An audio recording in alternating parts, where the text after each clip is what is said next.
Hey everybody, this is Phil Friedman from Friedman Adventures. You know, every once in a while, an adventure comes along that you just can't pass up. Going to Mexico, petting whales, experiencing a hike in Old Mexico. All of this under the guidance of an experienced captain and crew. It's the Red Rooster III and Captain Andy Cates. Well, we've got so much information that I want to share it with you in an exclusive Friedman Adventures podcast with my good friend Andy Cates. Let's go to it now. Andy Cates, Red Rooster III, my friend, it is so good to see you. How are you? Good to see you, Phil. Doing good, man.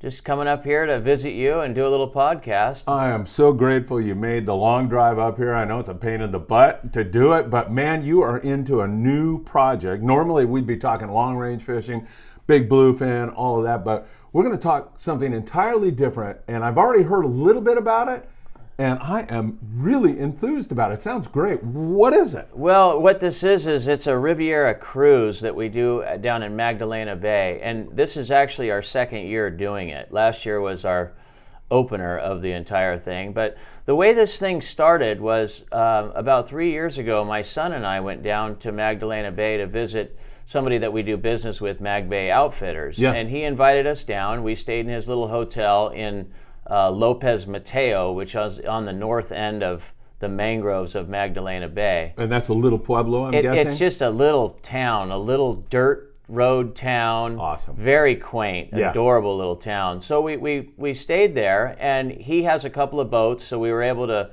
work around through the mangroves down to the main bay and just kind of check out some of the things there. Well, we fell in love with it. And there was a lot of travel in this small 22, 24-foot boat. I forget how big it was. But there was quite a bit of travel. And we went down to the middle of Mag Bay, down through San Carlos, down towards Puerto Chale, which are all different little ports. And when I mean ports, I mean like small. Yeah. Little dirt town ports, you know. Yeah, kind of the whole Quaint. charm of Mexico comes out in those little ports, right? Absolutely, Yeah. yeah. It's just old Mexico Right, that you're I love going. it. The culture is incredible. Yes. But so what we did is we did some of the whale watching that's available, and it's actually whale, you get in pongas and you get right up next to the whales. The guys that run these operations down there have these really nice pongas, and they're all state-of-the-art, and they're pretty educated on the whales and their migration patterns, so you get a little education on these boats. And I'm assuming they all speak perfect English? They speak pretty good English. Yeah. Pretty good English, enough to yeah. where it's challenging at times, but also makes it entertaining and gives you culture. Absolutely. So anyway, we did the whaling, and that was spectacular because in most cases you end up petting the whales. Are you kidding? The whales come right up underneath the boat, and these boats are permitted for this. You can't take your own boat in and get close to the whales like this. It's actually permitted. So when you go on these boats, they are in control of this resource. And it's a big resource for them, you know. Sure. The whaling season that they have in Magdalena Bay proper is basically in February, from the very end of January to the very beginning of March. So there's quite a bit of business that they have there. So they're very careful with the resource that they have. I'm sure. So the way that we do this, well, that was what captivated us to start out with. And it was a memory for you and your son that I'm sure you were like, God, you know what? We got to share this with other people. It's exactly what it was. We did some other trips within Magdalena Bay, going to different islands, going to different ports, and the only drawback that we had is we had to travel in a 25-foot boat everywhere we went. Yeah. So it was like wet, cold, you know. And I thought, you know what? I got a boat at home that's 105 feet that has 16 rooms, gourmet food, professional American crew. The Red Rooster III. The Red Rooster III. Yeah. So we've got this secure platform that we take down with gourmet meals. Gourmet meals, hot shot. I mean, it's just like being in a 5-star hotel, right. Is what it is. Exactly. So I thought, hey, let's try this, and we did it last year, and we did 2 trips down there, and they were a huge success. Everyone had a very good time. There was a few kinks that we had to iron out, and we've done that for this year. Yeah, right. So you've had that first year under your belt. Now I'm assuming you've got all those kinks worked out. Yeah, I mean, as well as we could. Itineraries, activities, I didn't know what to think last year. So the first trip I was kind of putting things together on a whim, and then I saw what was popular, what people enjoyed, what was comfortable. Right. And now we've worked off of that. Now we've got an itinerary this year that is pretty seamless. So what we did is the biggest airport and has the most flights is La Paz. Yes. So we fly into La Paz, and then all of the travel from when you get off of the airplane to the Red Rooster is included in the price of the trip. Oh, great. So you're not reaching into your pocket at any given moment. Right. You're done. That was one thing that we didn't do last year, and it was a pain. Yeah. I was like, okay, we got to figure this out differently. So there's 24 people that come on these trips. There's 16 staterooms. Wow. So there's plenty of room on the boat and choices of rooms, but it's basically double occupancy. And I would have to say 80% of the clients that came out were couples. Yeah. It was a guy and his wife, and we did have some children. And we do have 2 rooms in the back that are 5-bed rooms, and we put the children in there with the family. Pillow fights. And we did understand that it was kids, and we did discount the children. Yeah. For big families, because it adds up, and taking the kids, like, oh boy, but it made it a lot more palatable. And then the children were able to experience this with their parents. Oh my God! At a discounted rate. So that was appealing for some of the families as well. And do they reach out to you on the website or the phone number if they have a family? And figure out how you can discount that? Yeah. As a matter of fact, we have one guy already. But last year, I think there was one family with children, and that was it. Everything else was couples, man. Yeah. It was just what it is. It's a Riviera cruise. So the way that this works is you get off the airplane, and then I've got 3 shuttles that are right outside this quaint airport. It's not a big LAX. You get off the airplane, you walk through a little terminal, and boom, you're out front. Yeah. And then the shuttles are there. You get in the shuttles. There's 2 for people, and the flights adjust a little bit on when your arrival time is. So we'll have the shuttles are there at about 1 o'clock, and if you're early, you can get on at 1 and start your passage towards Porto Chale. If it's a little later, there will be another van there waiting for you. And then as we get everybody on board, then we have another shuttle for luggage, because everybody wants to bring plenty of luggage. So there's actually 3 vans that come, and then they take you to the furthest south point of Magdalena Bay, which is Porto Chale. And the reason that we did this is so that it cut the travel time down in the van. Yes. If we went all the way up to San Carlos, it could take 3.5 hours, Yeah. and that's too much. Yes. So we go to Porto Chale. When you get to Porto Chale, then we transfer onto 3 super pongas.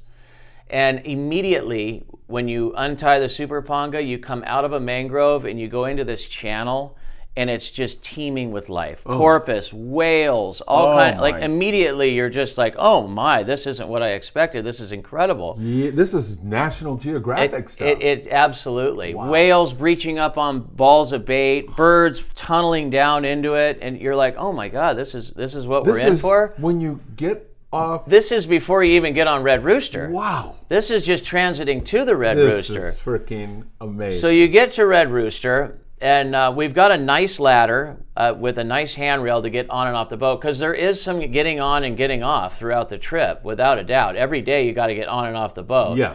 Nice platform pongas, nice ladder to get on and off. When you're in the bay on Red Rooster, the boat doesn't rock. The boat moves. It goes different places, but there's very little movement. No seasickness. If you're worried about getting seasick, forget it. We had multiple couples where the guy was like, hey, my wife gets seasick. I go, look, very little movement. And thankfully, I was right. Very little movement. So you get on board. We go over a safety seminar, and then Mike and Fernando set up dinner. And it's the same gourmet cuisine that we have on all of our long-range trips, anywhere from 3 to 16-day trips.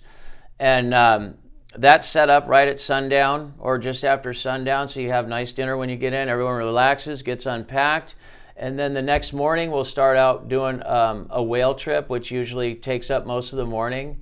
And then we'll make another little travel move, either up to Magdalena Island, or we'll make a travel move up through the mangroves. And the mangroves is, in my opinion, one of the most sensational things, because you're taking this 105-foot boat through territory that is nobody really goes through. Yeah. You know, there's a couple of boats. National Geographic does the trips down there.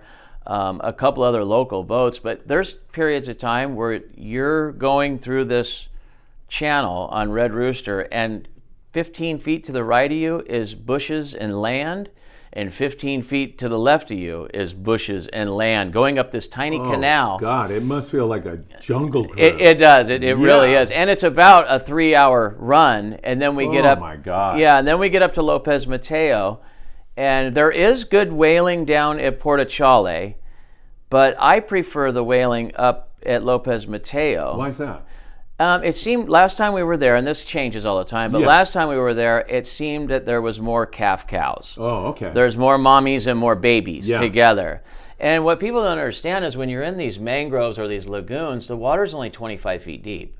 So the whales are up all the time. You're not running and chasing down whales and, oh, they went down. They're always up. And when the babies are there, the mommies are pushing the babies up. Oh, how neat. And it's really exciting. So. But we do that. I like to have an activity in the morning. There's another activity that we do at a place called Isla Magdalena. And we ponga you in to the beach. And there's a 2.5-mile hike if you would like to do that. There's a 2.5 mile. Is it a rigorous hike or not? No, it's on a nice dirt road. Perfect. Yeah, it's not bad. It's just it is 2.5 miles. However you slice it. Yeah. You know, and it's not as a crow flies. It's 2.5 walking miles. Yes. So we do that hike, and if you don't want to commit to the entire hike, there's plenty to look at and plenty to see around town and within the actual harbor of Magdalena Island. But the beach combing over at this Santa Maria Bay is probably close to 10 miles from north end to south end. Yeah. And it's just a big shoal beach. And it collects this beach combing like you've never seen. I mean, we went through there, and there's giant whale carcasses. There's sand dollars as big as Frisbees. Wow.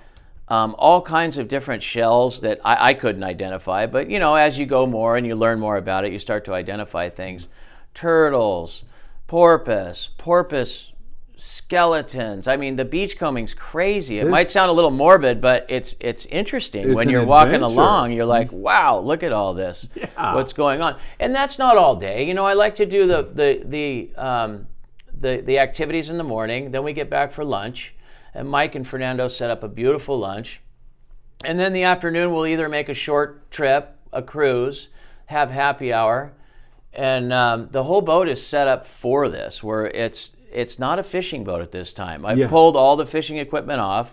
We've got a wet bar in the galley, and then we've got a food bar in the galley for appetizers. Yeah.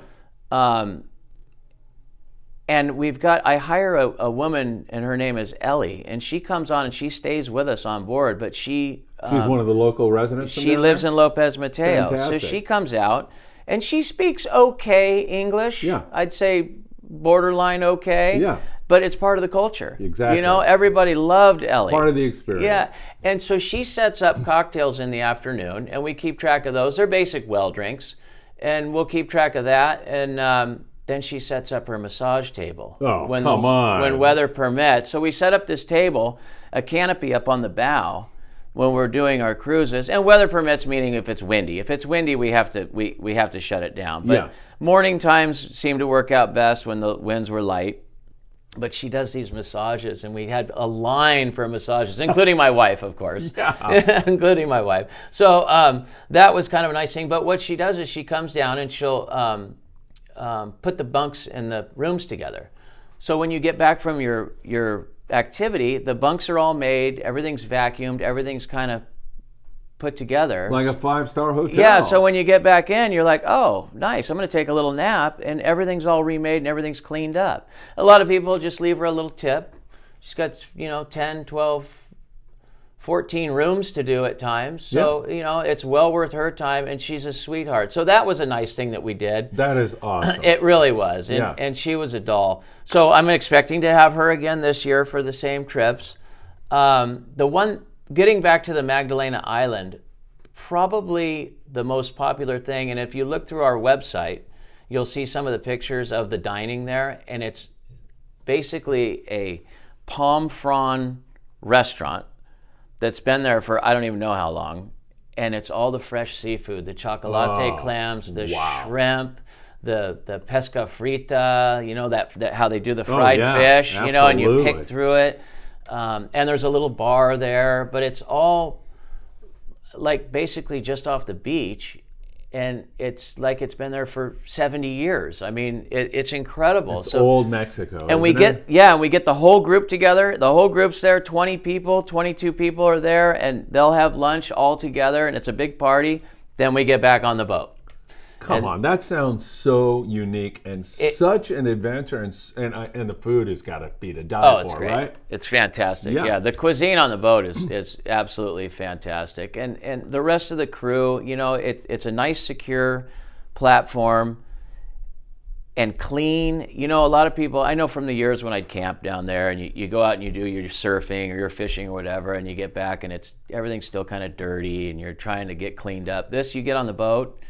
Everything's totally clean. You go take a nice warm shower, hot shower, call it. Yeah. Go down into your stateroom that's all wall-to-wall carpeting, and air conditioning's pumping. You want to get a little nap, that's the time. Happy hour in the afternoon.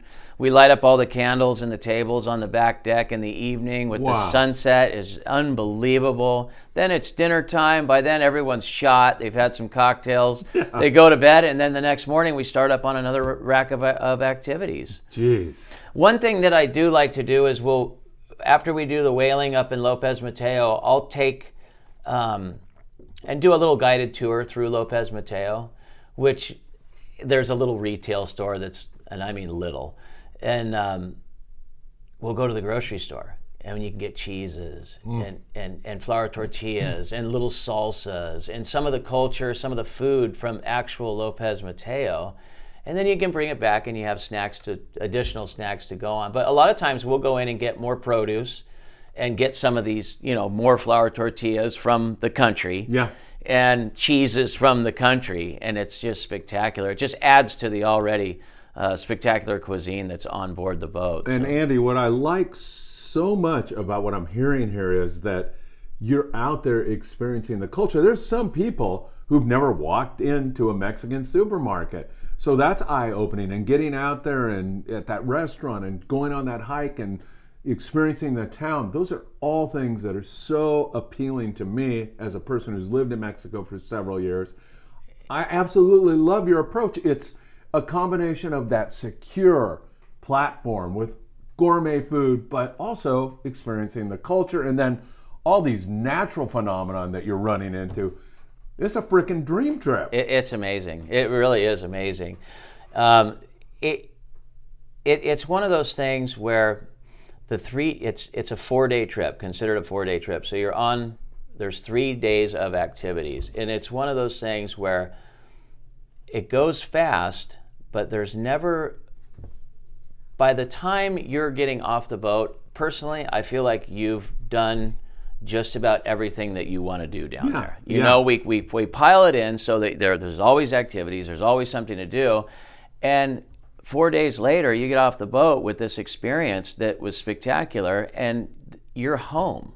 You get back to La Paz, you get on the airplane, and you fly home. Although, I got to say, some people did incorporate a small vacation in La Paz, where they'd get in a day early, stay the night, check out La Paz, then meet at the airport and get on the courier, and then go to Portachale for Red Rooster. And even on the backside, some people did it. So that, if they wanted to spend a week down there and incorporate the 4-day Riviera cruise, that was appealing for quite a few people. Sure. You did mention, a couple of people ask about fishing. Yes, because a lot of our audience are fishermen. Yeah. So is there a chance to sneak out? There is. The 25-foot catamaran, I think is what it is. There's a catamaran, and a young man named Chris has the boat. and he's the one that does all of our escorting through the mangroves, and he lives down there. Oh, cool. And he's got a deckhand with him, but some of the guys did go fishing. And it is mangrove fishing. Mangroves generally mean juvenile fish. Yes. It's juveniles. So it's not, big game marlin fishing or something like that. It's within the mangroves. And I suggest if the guys wanted to do it, they'd go out in the morning for 3 hours, and you'd go and try it and check it out. Some guys caught, I guess at times they catch snook. There's a lot of spotted bay bass. I caught trevally when I went down there. Saltwater catfish. You ever catch those things down there? The saltwater catfish. Small juvenile grouper. We had a couple of stops where the snapper would be in these holes, and believe it or not, you got to use heavy line.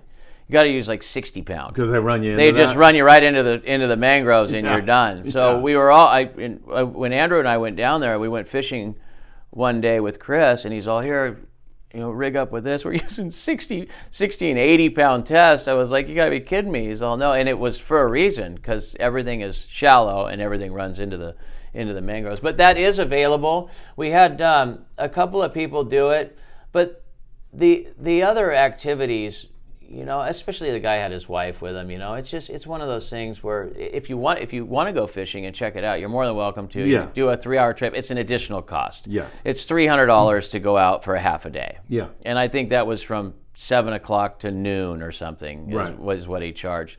But it was a good thing to do if you're interested in checking it out. I don't know if you'd go down there and do it all 3 days, because there's so much other stuff to do. Yeah, I mean, that's exciting. Exactly. But exactly. For those, and the guys that go on the Red Rooster III and have been going with you for many, many years, and they've been thinking to themselves, God, I'd like my wife and kids to experience this, or at least my wife. But I look at my wife and say, hey, you want to go fishing? And she's like, no. Yeah, not really.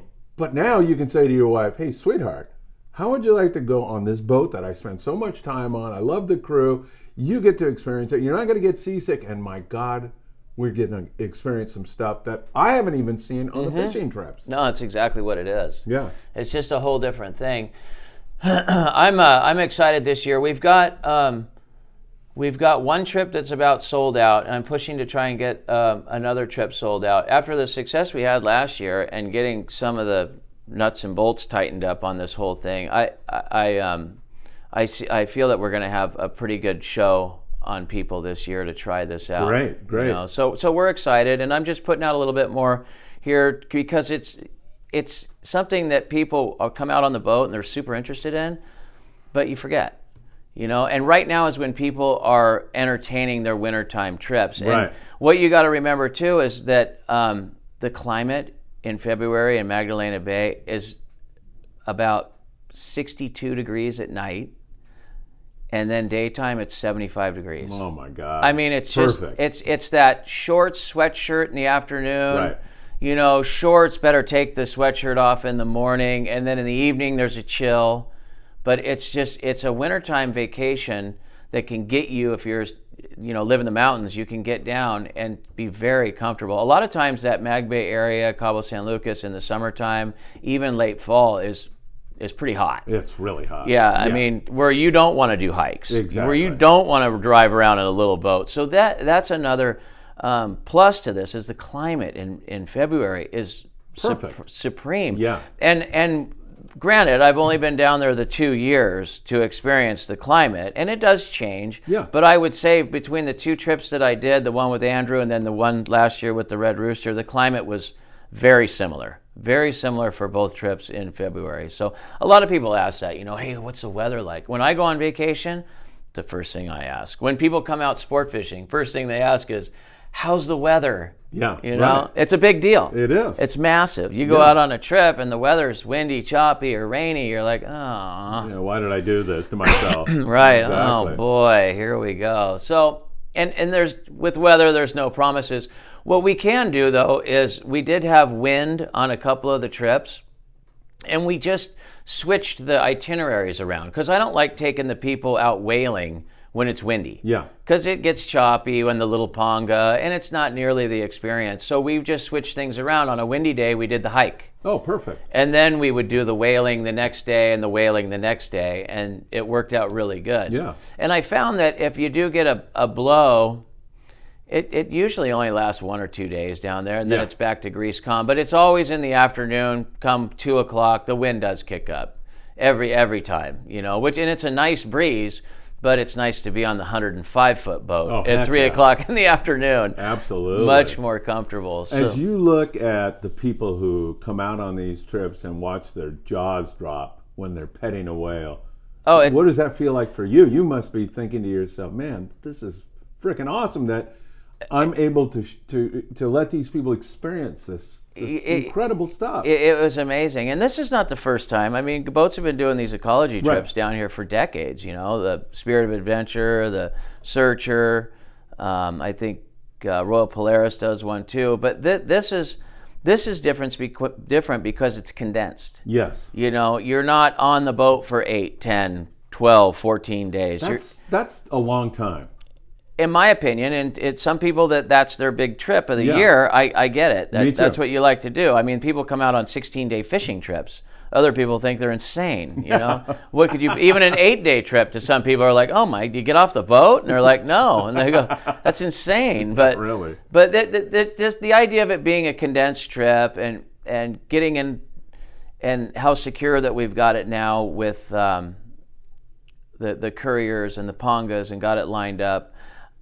I don't think that there's a moment where you're anxious, you know, and my wife and I travel quite a bit, and when you go into a foreign country, whether it be Mexico or Europe or whatever it is, there's always that when you have to make a transfer from plane to cab, from cab to cab, from whatever to rental car. Then you get in the rental car and you can't read the signs. Yeah, right. You're like, yeah. This is nice because that anxiety is pretty much eliminated. You've taken that all out. You get into the courier, get onto the Ponga, get onto the Red Rooster.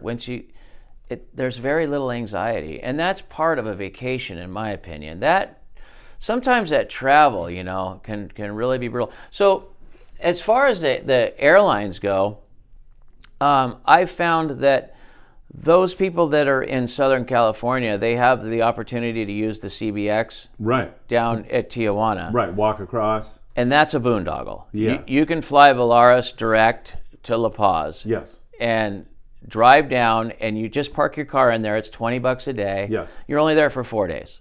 So it's $20 a day for parking. Then you fly in, you fly back out, done deal. But I have another couple that are coming from Florida. Last year I had a couple from Texas. And it's a little bit more involved. So if you're going to book one of these trips, check out the plane flights. And if you try and get your plane flight to arrive in the morning or before lunchtime or right around lunchtime, because I like to try and get everyone couriered from the airport to Porto before sundown. Yes. Because they don't like driving the boats around at night. Yeah. You know, it's not good. Worst case scenario, we would just do it in the morning and transfer the people in the morning. But it's really nice to get everyone on board that afternoon. Everyone gets acclimated. But beautiful sunset. Yeah. So, I mean, for those of you that are looking for plane flights, if you're interested in this, try and find something that's 1 o'clock at the latest, 2 o'clock very latest. And then it's an hour and a half drive from La Paz to Porto Chale. Oh, that's nothing. It's not that bad. And plus, that's just part of the experience. It's part of the experience, for sure. Last year, we had a couple, and I was a little perturbed because they stopped and had lunch and had this and that, and they got in a little bit late. Yeah. I was like, oh. So it's better just to get from point A to point B. Get to Porto Chale. From Porto Chale, get to Red Rooster, and then you unpack, relax. Yeah. And then we have cocktail happy hour there. It's much better to do it that way rather than trying to make stops on the way, because it's only an hour and a half anyways. Yeah, it's quick, right? Yeah, it's by the time you get your stuff in and get situated, you're getting on a dirt road and you're going towards Porto Chale. So I always try to address this. There's a segment of the population here who's fearful about going to Mexico, and I've been traveling. I've lived in Mexico for several years. I've traveled in Mexico for 50 years. I have not had any problems. And you can find trouble anywhere in this world, but the places that the people are going to with you, there's no sense of danger. There's none of that even enters into it, correct? Well, I mean, you can't promise everything, Correct, but correct. I mean, statistically, no. And Right. and because everything is already pre-scheduled and set up, you're not wandering. You're not wandering around Yeah, where you can- and end up over here and get lost. I think a lot of times when people have problems traveling, it's because you get disoriented. Yeah, I agree. You know, and you know, oh, I got lost, I didn't know where to go, and then you run into a problem. Yes. You know, and nobody likes to get lost, especially in a foreign country. And it doesn't matter whether it's Mexico or Europe or China or wherever you go, Philippines you or get what. lost. It's upsetting, Yeah. you know, and it's expensive because you just start throwing money at it to try and me solve outta the here. problem. You know, you're like, yeah, well, I don't care what it costs. I got to get back to the whatever. You know, I mean, that's just the way it works. But you know, you're right. There's I mean, none of that in this. well, you know that there really isn't. I mean, I can't promise everything. What it is a good idea is, and we had quite a few people ask about the travel insurance, and that's a good thing to have too Sure. on any of these trips. Whenever we book trips, whether I guess it depends on the price of the trip. If we book a trip and we're going somewhere and it's $4,000 to go on the trip, I absolutely get travel insurance, Yeah. without a doubt. And people are kind of weary about, you know, well, what does the travel insurance do? You know, well, it eliminates all of the hassle. It is incredible what they cover for such a small fee. Yeah. You know, a $4,000 trip, I think to insure the trip, travel, all the stuff, and it depends on the policy you get, but it can be as cheap as $150. Yeah, it's so worth it. And even for a Red Rooster, you know, on some of our trips, you know, the trips are expensive. You know, it's basically $500 a day. Now you go on an 8-day trip, it's $4,000. Yeah. I would absolutely buy travel insurance for that, just in case something came up. Hey, man, I don't feel well, or, you know, something else came up, and then I could use the travel insurance, and then I don't have to call the office and say, you know, oh, can I transfer this? Can I transfer that? It's definitely well worth it, you know, as far as, and the other thing is you can get evacuation insurance too. God forbid something happens. Hey, man, we're going to be hiking around, getting on and off boats, this and that. Something happens, you get hurt. You can get the insurance where they fly down and evacuate you and take you directly back to the United States. Yeah. No going to the local hospital and doing an evaluation and then going from there. There's a couple of policies, and look at that closely. It's on like secluded areas, like if you were going to go to some Mag Bay. Yeah. You know, if you're going to go somewhere like that, Right. it's an idea, you know, for people that might have, you know, I mean, It's just being safe. it is being safe. Yeah. And if the insurance is that affordable, I mean, why not? I mean, everybody has insurance. You have to, this day and age. Absolutely. Absolutely. But I like some of the medevac things that they have on the travel insurance. And there's a number of them. I think every time you buy an airline ticket, they ask you if you want travel insurance. Yeah. Every single time. So you either hit the button and they add it on there and you go, oh, is that all it was? And Yeah. then you look at the policy and you go, oh, well, they cover everything from the taxi cab to where I stay. I mean, everything's covered. It's quite nice. Yeah. So what are the available dates? You're full on one. What are the available dates on the trips? Let's see. The boat, I think we leave on the 2nd of February to get down there. The first pickup date is Thursday, February 9th. Okay. And then it picks up Portachale the 9th, drops off Portachale on the 13th. And then we have the next trip, which picks up Portachale on the 14th, drops off Portachale on the 18th. So if you're booking your plane flight, that's the day you fly in. Okay. Okay, if you want to courier straight to Portachale. And then the last trip is February 19th to the 23rd. And then from there we come up, and then right after that we leave on a 16-day long-range trip. Oh, shoot. So we're pretty busy. We've actually got two 15-day trips. One of them's a fly-in, fly-out out of Cabo San Lucas, then a 15-day ride down, ride back, then the Riviera cruises, then another 16-day trip that leaves March 2nd. You're going to be busy. Yeah, it's busy that time of year. Yeah. And then we do our maintenance. So we go into a whole different arena. We go from fishing and tourism to construction. Oh my God. Yeah, all of a sudden now you're a contractor. Yeah, exactly. Hauling a boat out of the water, doing all this different stuff to keep the boat as nice. We haul the boat out every year. Every single year we haul the boat out, do inspections, and that's what keeps the boat so nice. Absolutely. It's costly, but it keeps the boat.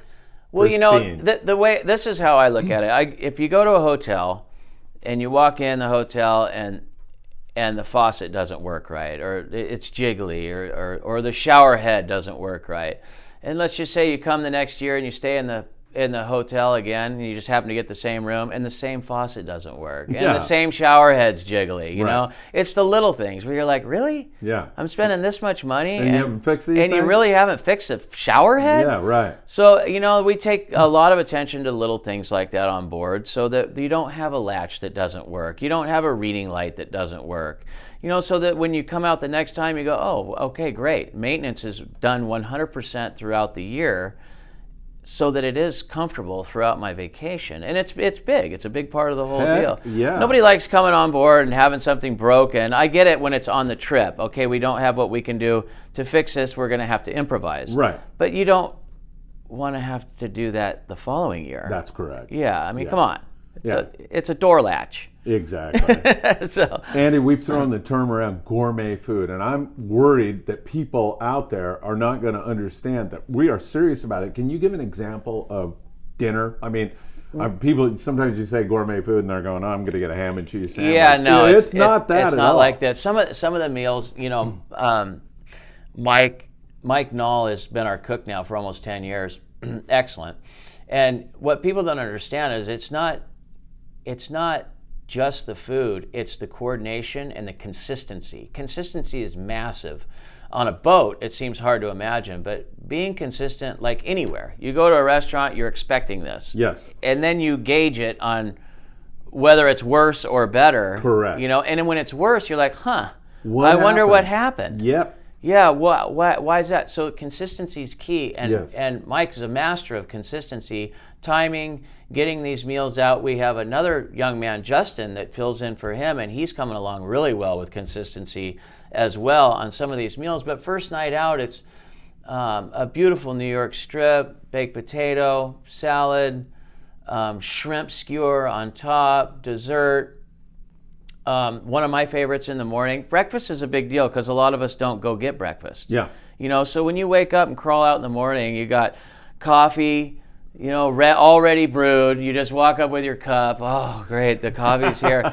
And then one of my favorite things that Mike does is a thing called a Dutch baby. And a lot of people are like, Dutch baby? Yeah, what is it? What's that? Yeah. What's that? And what he does is you take... it's like waffle batter, and you put it in a pan, and then you bake it, and it curls up like a bowl. And then you slice fresh fruit. Oh my God. And you put all the fresh fruit inside this big bowl, and then you've got this like a tart almost for breakfast. Sinful. He'll do that, and then he usually does eggs Benedict one morning, and sometimes chilaquiles or another breakfast. So each morning is like starts you off with this incredible meal, like table breakfast, where you're like, wow, this is incredible. Lunches can be anything from fish tacos. Everybody loves the big boat burger. Which is he does a really nice cioppino sometimes, and then each dinner is different. But it's not. Usually we'll do like a pork one night, chicken one night, and then we do have vegetarian meals too. Oh, great. Yeah, because we've got charters where a number of the people are vegetarian. Yeah. And Mike and Fernando are coming along very well with that. Great. You'd think you throw a wrench in the works like that and everyone would just be like, oh no, but they've learned to accommodate. That's great. And that's a big deal, accommodation on trips, dietary needs, yes, stuff like that is massive in this day and age, because a lot of people don't want to go out. They may dip in now and again, I'll try the eggs Benedict today. Yeah. But tomorrow, let me see if I can get some egg whites, something right. else. Try and stay on your program a little bit. A lot of people, most people, are on some kind of a dietary program. So I haven't asked you about the cost, but before you tell me what the cost is, I did a little research, and I've seen some trips in this area that are over 10 grand to experience this. They're longer than what we're talking about, but you're seeing basically the same stuff, just over a longer period on those other trips. So as far as I can see, this is the perfect amount of time. This is what I would want to do. This would fit into my schedule, and it's perfect. How much are these trips? They're $1,850, and it's for $1,850. and this is for a 4-day trip. Yeah. And a 4-day trip, like any of our Red Rooster, whether it be sport fishing or this, 4 days means you get on the boat, you're on the boat for 3 full days, and then you get off the boat the following day. Yes. So in a sense, it's 2 half days and 3 full days. So that's considered a 4-day trip. Yeah. This $1,850 includes the 2 days of whaling. Yep. And it includes the travel from the airport to Red Rooster, which means the shuttle bus, which means the ponga from Chale to the boat, there and back both ways. So, and that's significant as well. Last year it was a little bit less, and last year I didn't incorporate everything and make it inclusive, and it was a pain. Yeah. Because trying to exchange pesos for dollars, I didn't even know what I was spending, and my accounting was just blew up in front of my face. So I was like, you know what, I'm not going to make that mistake again. So we just incorporated it, and it'll make it easier on the client. It'll make it easier on me, because I don't have to deal with the accounting the whole time I'm on the boat. So at that price, it's totally affordable. Oh, that's a screaming deal. Adventure? Fishing is $500 a day. Right. No matter how you slice it, it's $500 a day. So this is a little less than that, but you're getting you're getting an incredible adventure, man. Incredible. It's something you can't put a price on. Yeah, and I mean, you go on vacation, you're not gonna get that for this price. You're just not. I mean, that's why we take 24 people, right? So that we can do it. You know, we got to pay for fuel to get the boat down to Mag Bay, right? Crew, everything's got to happen, and then get the boat back up to San Diego as well. So that goes into part of this spreadsheet as far as what the money gets allocated for, is getting the boat down there and getting the boat back up. That's all expensive. So I mean, it's a great deal. It's a screaming deal for what you get, and I think, for a lot of people, it's a one-hit wonder. You come down, you do it, and you're like, oh, that was great. We do have some people that are doing it again this year, and some people said, I'll do it in a couple years. They spread it out a little bit, and for those guys that come out on the boat already, I know the biggest fear is they go, well, I don't want to go because it might jeopardize my fishing trip. I don't spend too much on this. But I'll tell you what, you get your wife down here and you give her the experience on the boat. Yes. And then there's even a brighter green light. Yeah. For your next fishing trip. Absolutely, because she knows what it's all about. She knows what you're getting. She knows what the amount of bang you're getting for this buck. Yeah. And they're like, yeah, I mean, you can't afford not to go. It's one of those types of deals where you can't afford not to go.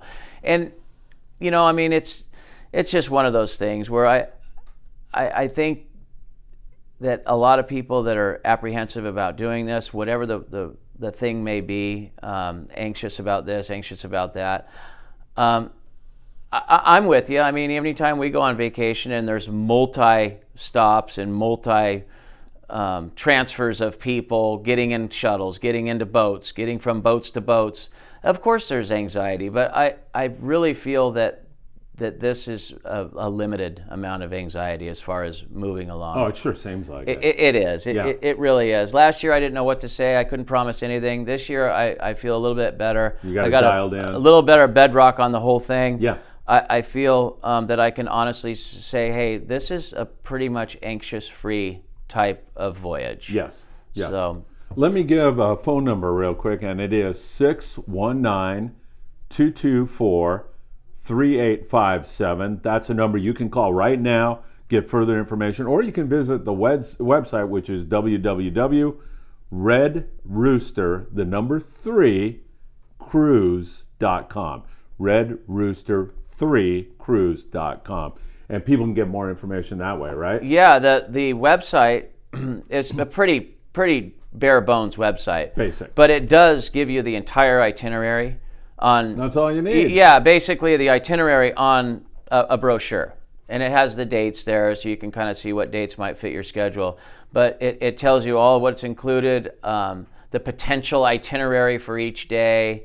And then it's got some pictures of some of Mike's meals and some activity pictures, of some of the whaling we did, some of the hikes that we did, some pictures of the restaurant.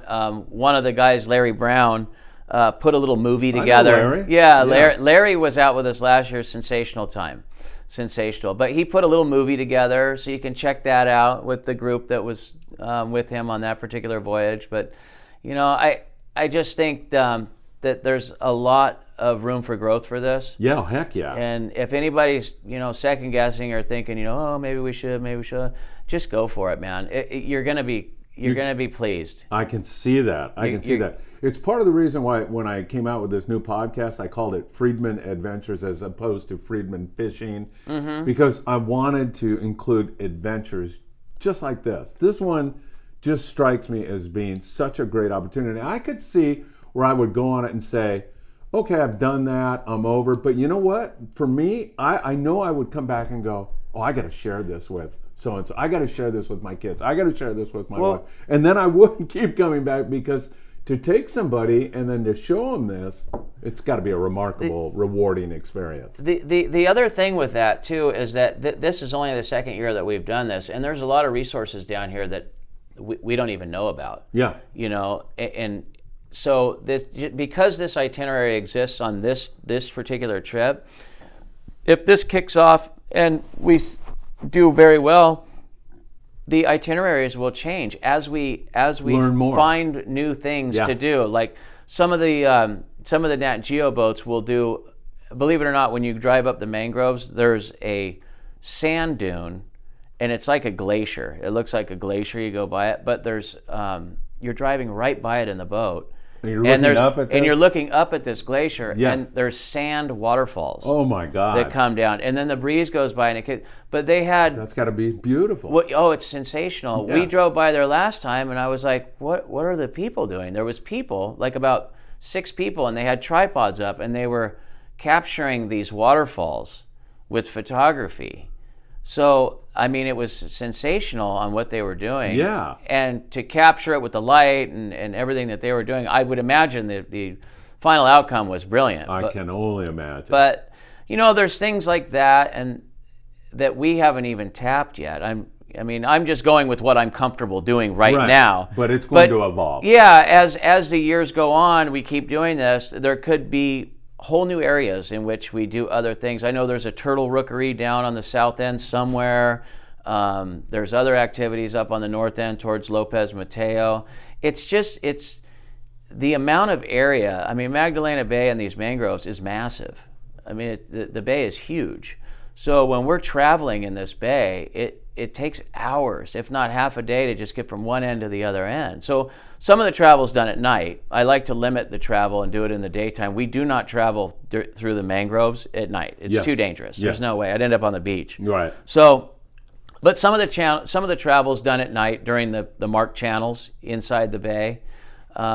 We haven't gone into San Carlos yet. We haven't. We've gone into Puerto Magdalena. There's a couple other ports. There's a big military base, Cortez military base, down on the south end of the bay, which would be really interesting to go in. If they welcomed you in, you could go on the base and check it out.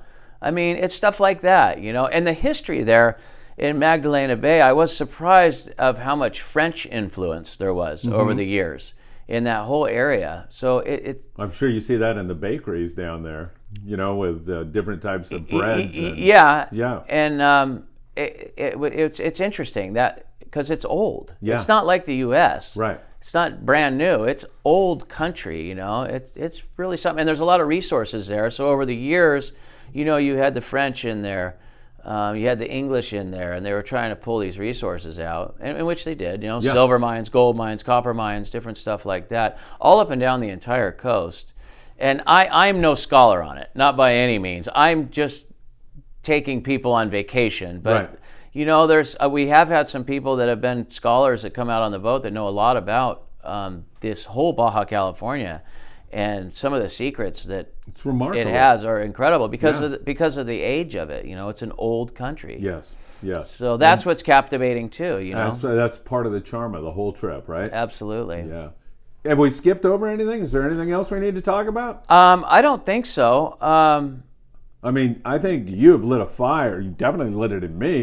And I think you've lit a fire in people that are listening about making this journey. Yeah, I think my whole charge right now to try and coming up here and doing this podcast with you is because there's so many people that forget about it. You come on the boat, we talk about it, they're all fired up. Oh my God, that sounds great. Oh my God. And then you forget about it and you end up doing the same thing you did last year. We're going to go to wherever. Right. Oh, we're going to do that again. This is an opportunity. If it sparks you and you go, oh my, that's right, I forgot about that. That's what this is for. I forgot about that. Oh my God, we got to look into this. This sounds sensational. Right. Grab you and then come out and then check it out. This is an opportunity. It's the beginning of November. A lot of people are looking to do it right now to book their wintertime vacation. So I hope to see people out with us. Give us a call at that number you put up, 619-224-3857. And Maria is doing all of our bookings in the office. She does the long-range trips, and she's also super excited about the Rivieras. I'll bet. And she'll spend a lot of time talking with you. She'll even help you with kind of researching some of the plane flights that are available. And we'll do a lot to help you out if that be an issue. But plane flight's a plane flight. La Paz has got there's a bunch of flights that go there, so I don't really think it's that big of an ordeal. So anyway, that's about it. The crew on the boat, it's my son Andrew is with us. Ethan Childers is with us. He runs the boat for me. He's actually out on the boat right now on a 9-day trip. Mike Knoll, Fernando. Fernando is a huge asset on the boat because he's speaks fluent Spanish. Yes. So he does all of the ins and outs of stopping in. He's the ambassador. Yes. Basically is what he is. So we've got an in-house ambassador, and he handles a lot of stuff. And what a kind man, really kind man. Jason and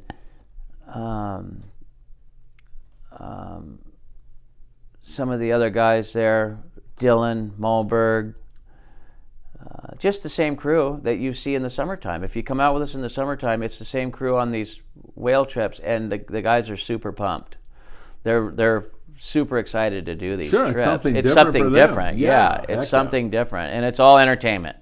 That's all it is. It's straight entertainment. The guys take you out on these hikes. Every one of the hikes and the whaling Ponga trips are all with somebody, with one of the crew. Right. So you always have somebody that you can go to, if you have questions or there's a problem, someone to orchestrate things. Perfect. So it gives you a little bit more comfort too. Hey, Jason, hey, Andrew, hey, Ethan.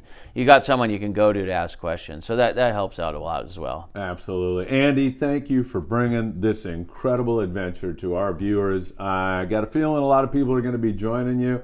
It's really good to see you, my friend. All right. And man, I hope to make one of these trips with you also. It sounds so great. We got an opening for you for sure. All right, Phil. Thank you very much. Thank you, Andy.